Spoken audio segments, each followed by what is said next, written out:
Hello, my friends. I'm glad you're here. Today I ran into a rather interesting short story by Edgar Allen Poe.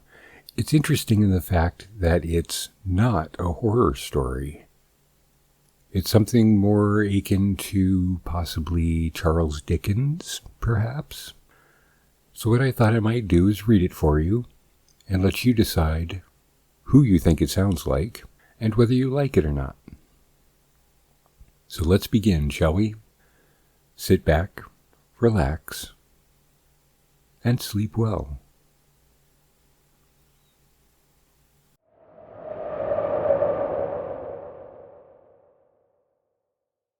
Three Sundays in a Week by Edgar Allan Poe.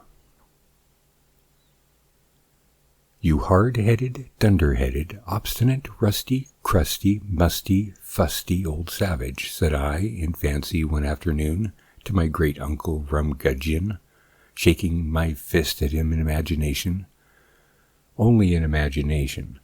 The fact is, some trivial discrepancy did exist just then between what I said and what I had not the courage to say, between what I did and what I had half a mind to do.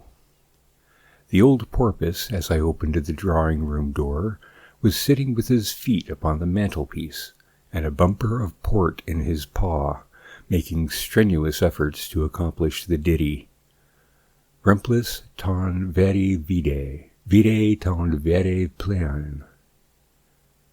My dear uncle, said I, closing the door gently and approaching him with the blandest of smiles, you are always so very kind and considerate.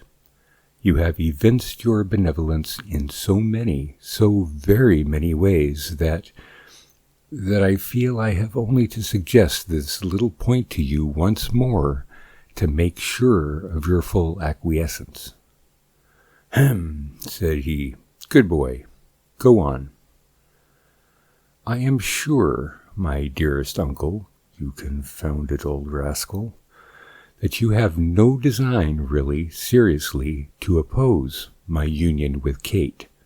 This is merely a joke of yours, I know. Ha ha ha. How very pleasant you are at times. Ha ha ha, said he. Curse you, yes. To be sure, of course. I knew you were jesting. Now, uncle, all that Kate and myself wish at present is that you would oblige us with your advice as regards the time. You know, uncle, in short, when will it be most convenient for yourself that the wedding shall come off, you know? Come off, you scoundrel. What do you mean by that? Better wait till it goes on. Ha ha ha, hee oh. That's good. Oh, that's capital. Such a wit. But all we want just now, you know, uncle, is that you would indicate the time precisely. Ah, precisely? Yes, uncle. That is, if it would be quite agreeable to yourself. Wouldn't it answer, Bobby, if I were to leave it at random, sometime within a year or so, for example? Must I say precisely? If you please, uncle, precisely.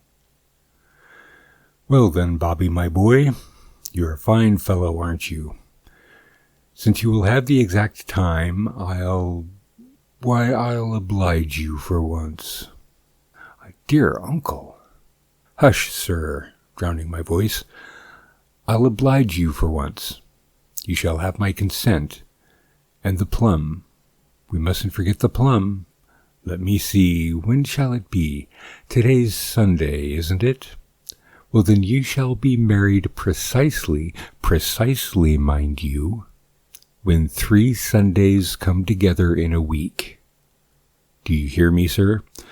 What are you gaping at? I say you shall have Kate and her plum when 3 Sundays come together in a week. But not till then, you young scapegrace. Not till then, if I die for it. You know me, I'm a man of my word. Now be off. Here he swallowed his bumper of port, while I rushed from the room in despair. A very fine old English gentleman was my granduncle Rumgudgeon, but unlike him of the song, he had his weak points. He was a little pursy, pompous, passionate, semicircular somebody with a red nose, a thick skull, a long purse, and a strong sense of his own consequence. With the best heart in the world, he contrived, through a predominant whim of contradiction, to earn for himself, among those who only knew him superficially, the character of a curmudgeon. Like many excellent people, he seemed possessed with a spirit of tantalization, which might easily, at a casual glance, have been mistaken for malevolence. To every request, a positive no was his immediate answer, but in the end, in the long, long end, there were exceedingly few requests which he refused. Against all attacks upon his purse he made the most sturdy defense, but the amount extorted from him at last was generally in direct ratio with the length of the siege and the stubbornness of the resistance. In charity no one gave more liberally or with a worse grace. For the fine arts, and especially for the belles lettres, he entertained a profound contempt. With this he had been inspired by Casimir Perier, whose pert little query, "Et quand un poète est-il bon?" he was in the habit of quoting, with a very droll pronunciation, as the ne plus ultra of logical wit. Thus my own inkling for the Muses had excited his entire displeasure. He assured me one day, when I asked him for a new copy of Horace, that the translation of Poeta nisitur non fit was a nasty poet for nothing fit, a remark which I took in high dudgeon. His repugnance to the humanities had also much increased of late, by an accidental bias in favor of what he supposed to be natural science. Somebody had accosted him in the street, mistaking him for no less a personage than Dr. L.D., the lecturer upon quack physics. This set him off at a tangent, and just at the epoch of this story, for story it is getting to be after all, my great-uncle Rumgudgeon was accessible and pacific only upon points which happened to chime in with the caprioles of the hobby he was writing. For the rest, he laughed, with his arms and legs, and his politics were stubborn and easily understood. He thought, with Horsley, that the people have nothing to do with the laws but to obey them. I had lived with the old gentleman all my life. My parents, in dying, had bequeathed me to him as a rich legacy. I believe the old villain loved me as his own child, nearly if not quite as well as he loved Kate, but it was a dog's existence that he led me, after all. From my first year until my 5th, he obliged me with very regular floggings. From 5 to 15, he threatened me, hourly, with the house of correction. From 15 to 20, not a day passed in which he did not promise to cut me off with a shilling. I was a sad dog, it is true, but then it was part of my nature, a point of my faith. In Kate, however, I had a firm friend, and I knew it. She was a good girl, and told me very sweetly that I might have her, plum and all, whenever I could badger my great-uncle Rumgudgeon into the necessary consent. Poor girl! She was barely 15, and without this consent her little amount in the funds was not come at-able until 5 immeasurable summers had dragged their slow length along. What then to do? At 15, or even at 21, for I had now passed my 5th Olympiad, 5 years in prospect are very much the same as 500. In vain we besieged the old gentleman with importunities. Here was a piece de resistance, as Messieurs Oud and Carême would say. which suited his perverse fancy to a T. It would have stiffed the indignation of Job himself to see how much like an old mouser he behaved to us two poor wretched little mice. In his heart he wished for nothing more ardently than our union. He had made up his mind to this all along. In fact, he would have given 10,000 pounds from his own pocket — Kate's plum was her own — if he could have invented anything like an excuse for complying with our very natural wishes.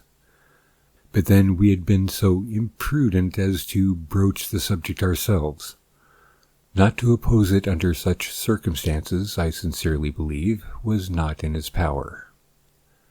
I have said already that he had his weak points, but in speaking of these I must not be understood as referring to his obstinacy, which was one of his strong points.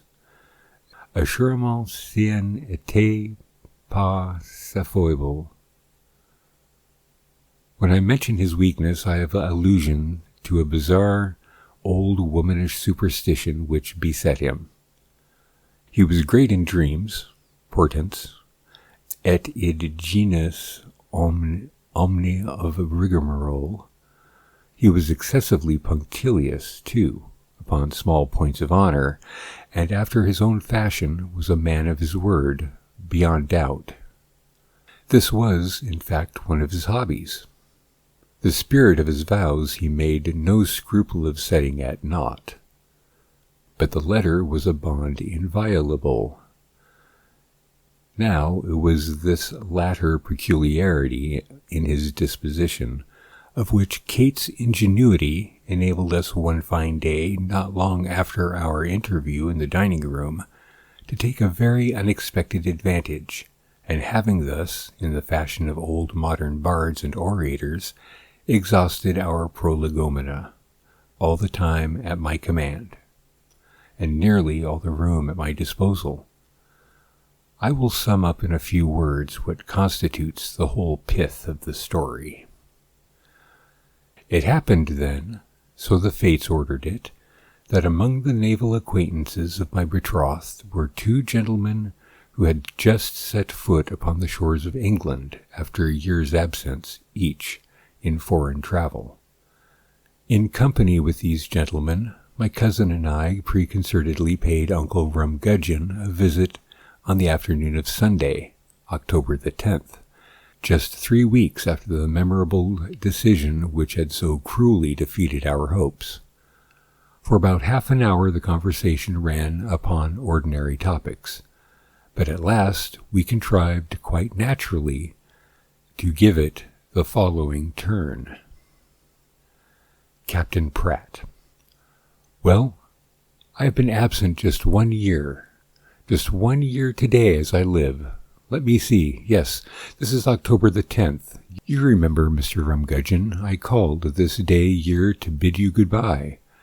And by the way, it does seem something like a coincidence, does it not, that our friend Captain Smitherton here has been absent exactly a year also, a year today. Smitherton. Yes, just 1 year to a fraction. You'll remember, Mr. Rumgudgeon, that I called with Captain Patrol on this very day last year to pay my parting respects.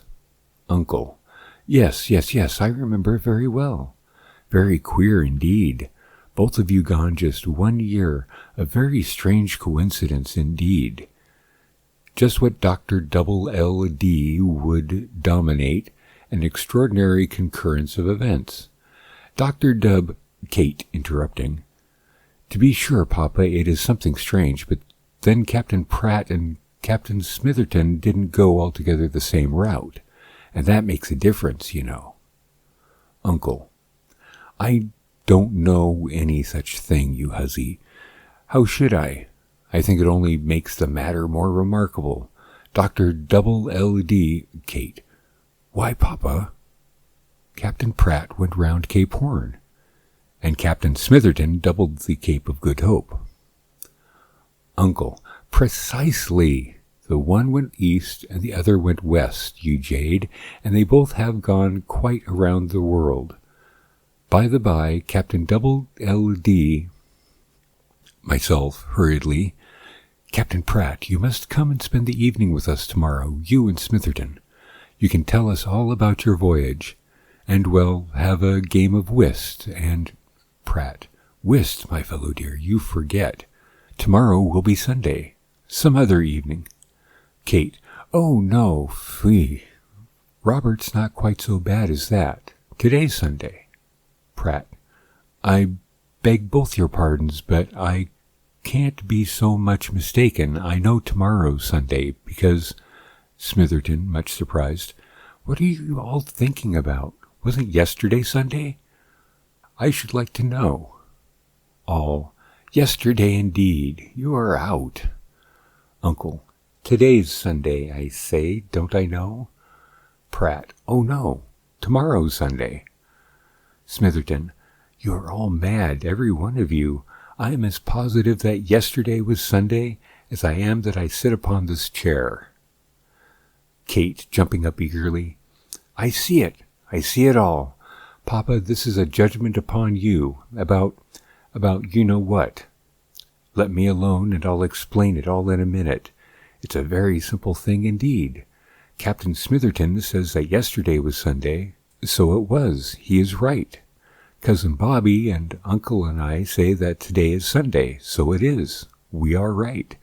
Captain Pratt maintains that tomorrow will be Sunday. So it will. He is right too. The fact is, we are all right, and thus 3 Sundays have come together in a week. Smitherton, after a pause, By the by, Pratt, Kate has us completely. What fools we two are! Sir Rumgudgeon, the matter stands thus. The earth, you know, is 24,000 miles in circumference. Now this globe of the earth turns upon its own axis, revolves, spins round, these 24,000 miles of extent going from west to east in precisely 24 hours. Do you understand, Mr. Rumgudgeon? Uncle, to be sure. Dr. Smitherton, drowning his voice. Well, sir, that is at the rate of 1,000 miles per hour. Now, suppose that I sail from this position 1,000 miles east. Of course, I anticipate the rising of the sun here at London by just 1 hour. I see the sun rise 1 hour before you do. Proceeding in the same direction yet another 1,000 miles, I anticipate the rising by 2 hours. Another 1,000, and I anticipate it by 3 hours, and so on, until I go entirely around the globe and back to this spot, when, having gone 24,000 miles east, I anticipate the rising of the London sun by no less than 24 hours. That is to say, I am a day in advance of your time. Understand, eh? Uncle, but double LD... Smitherton, speaking very loud, Captain Pratt, on the contrary, when he had sailed 1,000 miles west of this position, was an hour, and when he sailed 24,000 miles west was 24 hours, or 1 day, behind the time at London. Thus with me, yesterday was Sunday. Thus with you, today is Sunday. Thus with me, yesterday was Sunday.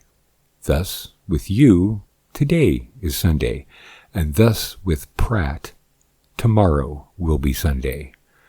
And what is more, Mr. Rumgudgeon, it is positively clear that we are all right, for there can be no philosophical reason assigned why the idea of one of us should have preference over that of the other. Uncle, my eyes! Well, Kate? Well, Bobby? This is a judgment upon me, as you say, but I am a man of my word. Mark that. You shall have her, boy, plum and all, when you please. Done up, by Jove, 3 Sundays all in a row. I'll go and take double LD's opinion upon that.